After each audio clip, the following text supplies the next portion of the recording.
Kanye West. We've all heard of him, I think. And anyway, so I was signed to him. I was signed to Good Music. It was so crazy. So Def Jam like basically paid to like shoot all the album cover for my second album, whatever. And then they were like, actually, we don't know if we want you still. And I was like, that's crazy because I don't want to be here either.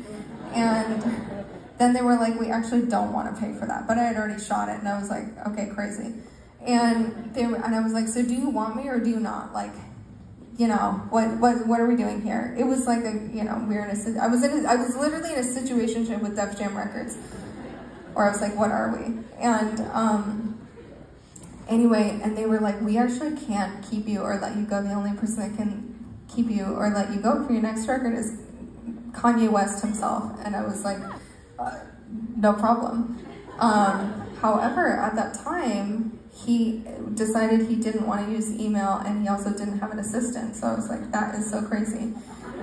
And so for like 6 months of my life, and this is a true story, I'm not exaggerating anything, it's crazier than I could even tell it. For like 6 months of my life, I went to Sunday service. Do you remember Sunday service when he was doing that?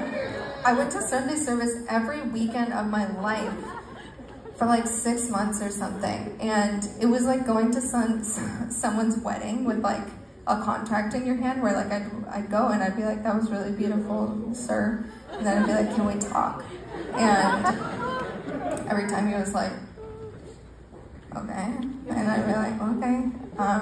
And finally he was like, okay, come to rehearsal on Friday. I was like sick. And then I was like, oh, where the fuck is rehearsal? Like I didn't know where and when rehearsal was. Anyway, so I ended up going to this office in Calabasas. And he was like, why are you here? And I was like, like, I need to get out of this deal. And he was like, okay, like, what do I need to do? And I was like, you can text literally anyone and say that I'm done. And so he did, and he texted someone and said I was done, and I was done. And then afterwards, I like played him my second record, and he was like, this is cool, could you make it a gospel song? And I was like, sure, like, whatever you want.